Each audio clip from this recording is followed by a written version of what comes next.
날씨가 참 얄궂습니다. 흐렸다가 갰다가 비가 좀 와야 될 텐데 참 큰일입니다. 땅도 타고 농작물도 지금 타고 있고 또 사람들의 마음까지도 타들어가고 있습니다. 과학이 발달하고 기술이 아무리 좋아져도 사람이 할 수 있는 일은 내리는 비를 관리하는 정도이지 비를 만들 수는 없습니다. 그래서 우리가 하나님께 기도할 수밖에 없습니다. 이스라엘에 3년 6개월 동안 비가 오지 않아서 엘리야가 하나님께 비 내려주시기를 위해서 기도할 때 머리를 두 무릎 사이에 집어넣고 간절히 하나님께 기도했던 것처럼 우리가 정말 그렇게라도 기도해야 하나 싶은 생각이 들기도 합니다. 그러나 이 가뭄이 우리 영혼의 상태를 그대로 보여주고 있는 것은 아닌지 생각해 보아야 하겠습니다. 여러분 어떻습니까? 여러분의 영혼은 지금 생수의 강이 흐르고 있습니까?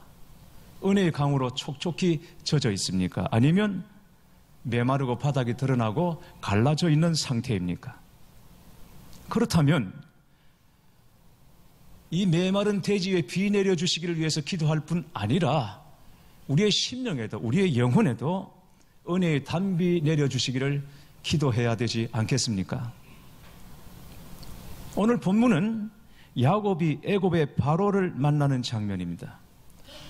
앞에서 야곱에 관하여 우리가 여러 차례 말씀을 나누었습니다만 야곱은 딱 한마디로 규정 짓기에 굉장히 곤란한 인물입니다. 위대한 믿음의 사람인가 하면 역기능적 자아를 가지고 있는 사람이기도 합니다. 비범한가 하면 지극히 인간적인 사람, 그래서 우리와 너무 많이 닮아 있어서 친근하게 느껴지는 사람이기도 합니다. 그런 야곱을 한마디로 표현해보라. 그러면 평생 목이 말랐던 사람이라고 저는 말하고 싶습니다. 야곱은 아버지의 사랑에 대한 목마름이 있었습니다. 이삭은 유난히 에서를 사랑했습니다. 그래서 야곱은 아버지의 사랑에 결핍증을 느끼고 목말라 했습니다. 비록 어머니의 사랑을 받기는 했지만 아버지의 사랑은 어디에서도 채울 수 없었습니다. 아버지 사랑에 대한 목마름이 있었습니다. 야곱은 장자권에 집착했습니다. 팥죽 한 그릇을 가지고 형 에서에게 장자권을 요구했습니다. 그리고 아버지를 속여 축복을 받을 때 그는 자기가 속인 것이 들통나 아버지로부터 저주를 받지 않을까 기도 받는 중에도 두려워했습니다. 에서는 반대로 어머니 사랑에 대한 목마름이 있었습니다. 아버지의 사랑은 받았지만 어머니의 사랑은 받지 못했습니다. 그래서 나중에 가나안 여인들과 무분별한 결혼을 합니다. 어머니 사랑에 대한 목마름 때문에 자기에게 조그만 관심을 가지고 호의를 보이고 애정을 보이면 어떤 여인이든 쉽게 넘어가 버리는 사람이 되고 말았습니다.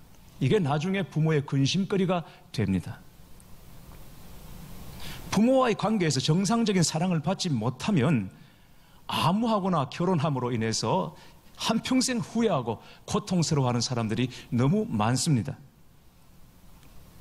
이처럼 마음의 목마름을 안고 있는 사람은 어떤 것에 지나치게 집착하게 됩니다.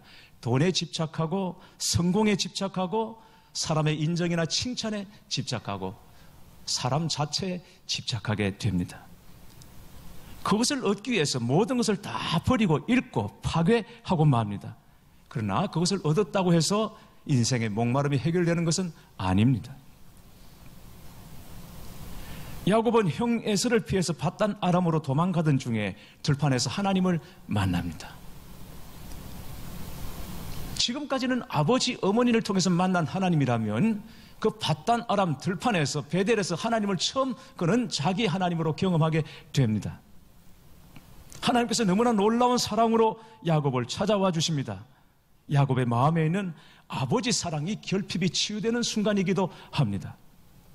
창세기 28장 13절에서 15절 말씀을 보시면 나는 여호와 너의 조부 아브라함의 하나님이요 이삭의 하나님이라 내가 누워있는 땅을 내가 너와 내 자손에게 주리니 내 자손이 땅의 티끌같이 되어 내가 서쪽과 동쪽과 북쪽과 남쪽으로 퍼져나갈지며 땅의 모든 족속이 너와 내 자손으로 말미암아 복을 받으리라.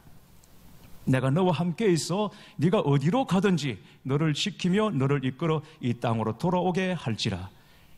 내가 내게 허락한 것을 다 이루기까지 너를 떠나지 아니하리라.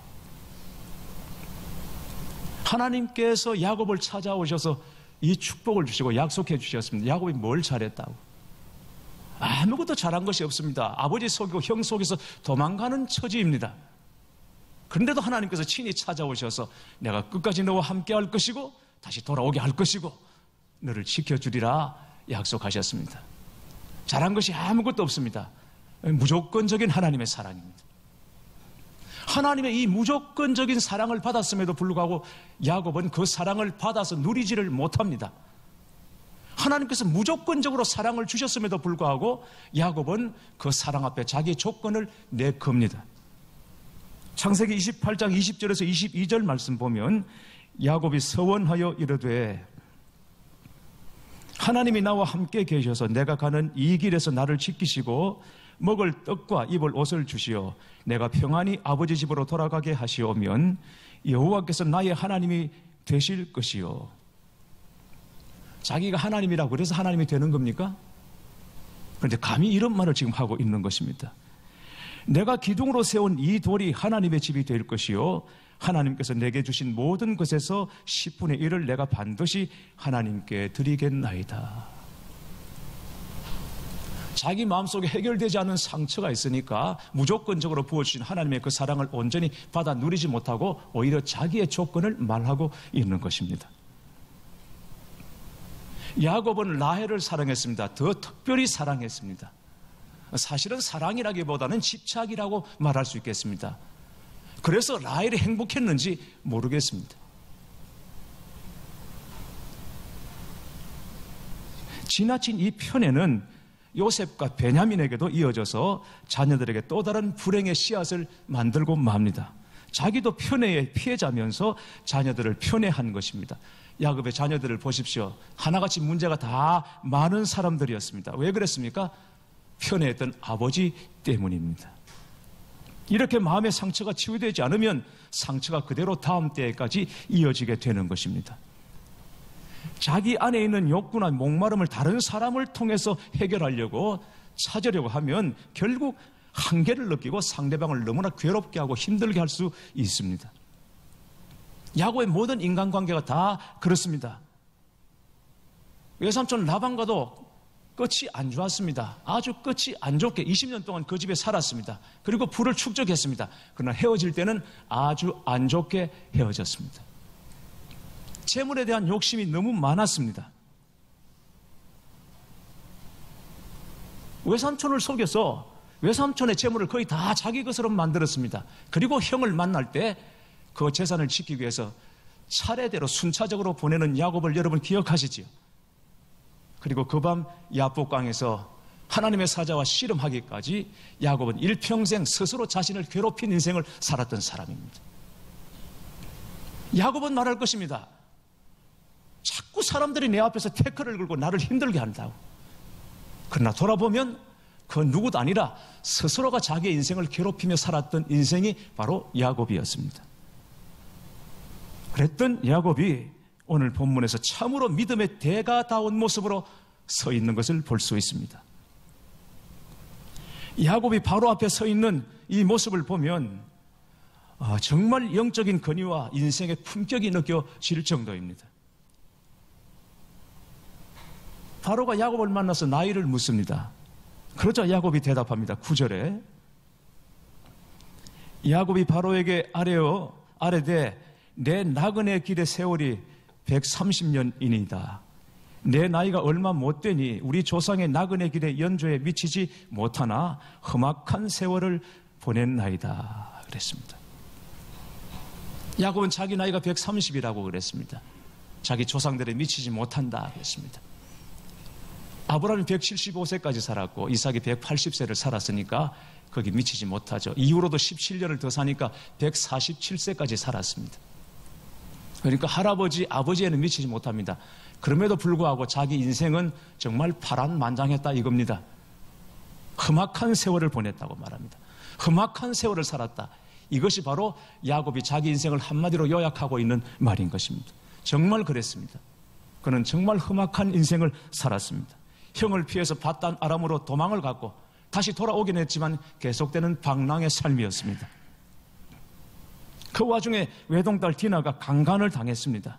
그리고 가장 사랑하는 아내 라헬을 먼저 잃었습니다. 뿐만 아니라 가장 사랑했던 아들 요셉을 죽은 줄 알고 그 아픔을 가슴에, 슬픔을 가슴에 묻고 살았습니다.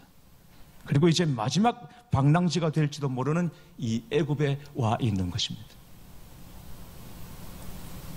그런데 여러분, 중요한 것은 그 험악한 세월 속에서 그는 인생에 목말라 했고 굶주렸지만 그 인생의 목마름과 굶주림이 점점 하나님을 향한 갈망으로 변화되기 시작했다는 것입니다.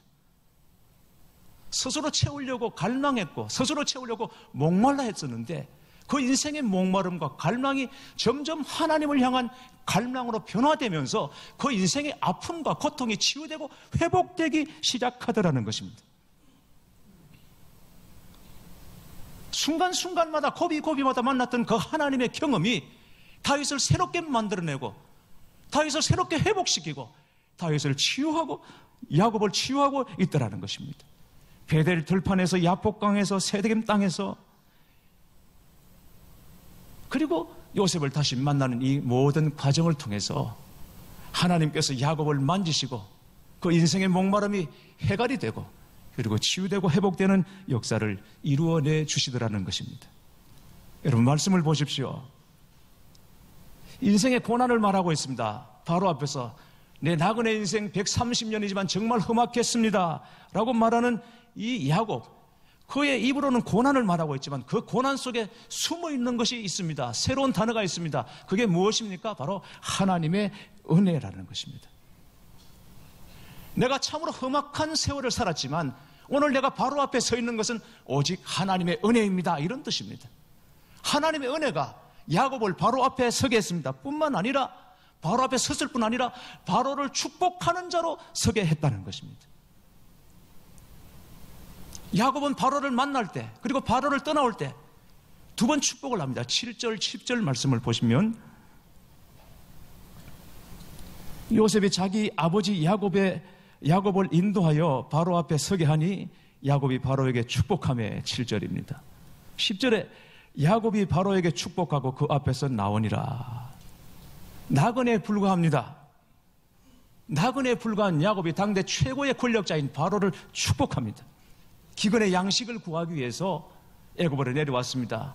힘없고 보잘것없고 초라하고 별 볼 일 없는 노인입니다. 그 노인 야곱이 바로를 축복하는 것입니다. 바로는 야곱을 처음 보는 자리에서 내 나이가 얼마가 되느냐라고 물었습니다. 우리 이런 거 잘 묻죠? 특히 남자들은 나이를 잘 묻습니다. 상황이 좀 안 좋아지면 나이부터 묻습니다. 교통사고 나온 현장을 가보십시오. 어김없이 나오는 말이 너 몇 살이야? 이게 나옵니다. 바로가 야곱의 나이를 묻습니다. 그런데 묻는 이 태도가, 이 어감이 굉장히 거만하고 불손하게 보입니다. 내 나이가 얼마가 되냐? 뭐 그럴 수도 있겠죠. 생존권을 쥐고 있는 왕이고 그리고 한 사람은 초라한 노인이고 양식을 구하러 온 사람이니까. 그런데 여러분, 우리 개혁 성경으로는, 개정개혁 성경으로는 굉장히 거만하게 들리는 듯한 이 표현이 사실 히브리 원어로 보면 굉장히 공손한 물음인 것입니다. 그러니까 우리식으로 말하면 실례지만 연세가 어떻게 되십니까? 이런 식입니다. 네 나이가 얼마냐? 이 말이 아닙니다. 실례합니다만 당신의 연세가 어떻게 되십니까? 왜 그랬을까요? 비록 양식을 얻으러 온 초라한 노인이지만은 그 노인에게서 함부로 대할 수 없는 인생의 깊이와 연륜을 이 바로가 보았기 때문인 것입니다. 보잘것없는 나그네 힘없는 노인이 아니다. 이 사람은 물론 육신으로는 그렇지만, 그러나 한나라 왕이 볼 때 함부로 대할 수 있는, 마음대로 하대할 수 있는 사람이 아니라 이 사람에게는 인생의 연륜이라는 게 있다. 그 연륜이라는 것이 도대체 뭡니까? 그래서 바로가 함부로 할 수 없는 그런 사람이 되었습니까? 사랑하는 교회 여러분, 성도에게 고난은 그냥 고난 자체로만 다가왔다가 사라지는 것이 아닙니다. 성도에게 고난은 항상 그 속에 숨어있는 하나님의 비밀이 있습니다. 하나님의 계획이 있습니다. 그 고난을 이기고 그 고난을 넘어감으로 성도에게는 세상에서 가질 수 없는 하나님의 지혜가 오고, 그리고 하나님의 권위가 오게 되는 것입니다. 성도의 권위는 반드시 고난을 통해서 오는 것입니다. 세상을 이길 지혜와 힘과, 그리고 이 권위가 어디서 옵니까? 고난을 통과한 성도에게 오는 것입니다. 그래서 C.S. 루이스는 고난을 위장된 하나님의 축복이라고 말했습니다. 고난이 실로 우리에게 축복이 되는 것은 그 고난을 통해서 하나님 우리를 다루십니다. 그리고 우리 인생을 굉장히 단순하게 만들어 줍니다. 우리는 살아가다 보면 만 가지 문제를 가지고 살아갑니다. 정말 만 가지 문제, 거기다가 좀 더 하면 5만 가지 문제가 됩니다. 만 가지든 5만 가지든 우리는 그 문제를 풀기 위해서 만 가지 답을 찾고 5만 가지 답을 찾으면서 살아갑니다. 그래서 인생이 피곤하고 지치고 힘들어지는 것입니다. 그러나 고난을 경험하다 보면 우리가 굉장히 단순해지기 시작합니다. 인생이 굉장히 단순해집니다. 그게 뭐냐? 문제는 만 가지라도 결국 만 가지 답이 아니라 답은 오직 하나밖에 없다는 것을 알게 되는 것입니다. 그래서 만 가지, 5만 가지 답을 찾을 것이 아니라 이 모든 문제에 완전하고 유일하고 완벽한 답인 한 가지 답, 그걸 찾는 것이 인생의 지혜인데, 이 지혜가 어떻게 나옵니까? 고난을 통해서 우리가 얻게 되는 것입니다. 그 한 가지 답이 무엇입니까? 하나님인 것입니다. 그래서 고난은 우리를 하나님께로 인도하고 하나님께 집중하게 만들고 하나님만 붙잡게 만드는 것이죠. 야곱이 어떻게 나그네에 불과한 사람이, 양식을 얻어온 사람이, 초라한 노인이 당대 최고의 권력자를 축복할 수 있습니까? 하나님께서 그에게 그런 권위를 주었기 때문인 것입니다. 권세를 주었기 때문입니다. 이건 뭐하는 짓이냐고 물리칠 수도 있지만, 바로가 이 뭐하는 짓이냐고 나를 어떻게 보고 멀리할 수도 있지만 그러지를 못하고 그 축복을 처음부터 마지막 다 받습니다. 하나님께서 야곱을 그렇게 축복하셨기 때문이에요. 저는 탄산음료를 잘 안 마시거든요. 그런데 유일하게 일주일에 한 번 딱 탄산음료를 마시는 날이 있습니다. 주일 저녁입니다. 주일 저녁이 되면 이 안에서 이게 열이 꽉 차가지고 막 뭔가 찬 게 자꾸 땡깁니다. 그런데 이 찬물을 마셔도 안 되고 이렇게 시원하게 탁 터지지가 않아요. 그래서 토요일쯤 제가 콜라를 미리 사서 냉장고에 집어넣습니다. 그리고는 거기다 얼음을 수북히 넣어가지고 그냥 콜라를 벌컥벌컥 마시죠. 그리고는 또 후회합니다. 내가 해서는 안 될 짓을 했구나. 왜냐하면 해갈이 안 돼요. 그 콜라 마시고 나면 더 갈증이 느껴져요. 인생이 메마르고 공고해지면 자꾸 달착지근한 것을 찾게 됩니다. 그래서 우리는 그걸 자꾸 마시죠. 그런데 나중에 갈증이 더 심해지는 것이죠. 궁극적으로 인생의 목마름을 해결할 수 있는 것은 오직 한 분 예수님밖에 없습니다. 주님만이 진정한 만족입니다. 그래서 주님이 아니시면 만족이 안 되는 것입니다. 진짜 그렇습니까? 네, 그렇습니다. 길을 잃은 아이들, 집을 잃은 아이들, 장난감이나 과자로 울음을 잠시 멈출 수는 있겠지만 그 아이들에게 진정한 만족은 안 됩니다. 엄마 품에 들어가야 되는 것처럼. 주님 아닌 다른 것으로는 절대 인생의 목마름을 해결할 수가 없는 것입니다. 야곱이 인생에 목말라 했다가 여러 가지 과정과 사건을 겪으면서 고난을 이기면서 그 과정 속에서 비로소 그 인생의 갈망과 이 열망이, 목마름이 하나님을 향한 갈망으로 변화되면서 그의 문제가 해결되고, 그리고는 바로도 묵묵히 그의 기도를 받고 축복을 받을 수밖에 없는 영적인 권위를 갖게 했다는 사실을 여러분 기억하시기를 바랍니다. 우리가 세상에서 별 볼 일 없고 아무것도 아닌 사람 같지만 그러나 세상을 축복할 수 있는 축복권이 우리에게 있습니다. 우리에게 있는 것이 아니라 하나님께서 주셨습니다. 예수님의 이름으로 축복하고 위로할 수 있습니다. 여러분이 누구를 만날 때 먼저 마음으로 그를 축복하십시오. 어느 집에 들어갈 때 그 집을 먼저 축복하십시오. 우리는 예수 그리스도로 말미암아 하나님의 복이 흐르도록 하나님께서 우리를 그렇게 축복하셨어요. 여러분이 직장에 들어가면 직장이 살아날 수 있습니다. 가는 데마다 복을 나누어주고 위로해주고 그리고 살리고 화해시키는 하나님의 사람이 될 수 있습니다. 믿으시기를 축원합니다. 하나님께서 에스겔 선지자에게 골짜기로 인도에 가셔서는 그 마른 뼈들을 향하여 대언하게 하셨습니다. 하나님의 말씀을 대언하게 하셨습니다. 에스겔이 할 수 있습니까? 그러나 에스겔이 하는 것은 하나님께서 에스겔로 하여금 그 뼈를 살리라고 말씀하신 것이 아닙니다. 그냥 대언하라고 했습니다. 그래서 대언했습니다. 그랬더니 생기가 사방에서 불어와서 마른 뼈들이 다시 살아나 여호와의 군대로 변화되는 역사가 일어나지 않았습니까? 여러분이 복을 만들어서 주라는 것이 아닙니다. 하나님의 복을 예수 그리스도 이름으로 빌라는 것입니다. 선포하라는 것입니다. 그러면 하나님께서 책임져 주시는 것입니다. 축복은 내가 하지만 역사는 하나님께서 하시는 것이죠. 전에 제가 전도사로 우리 교회 사역할 때 집이 저기 당리동이었는데 퇴근을 하면 영주동 터널로 바로 갈 수가 있습니다. 그건 빠릅니다.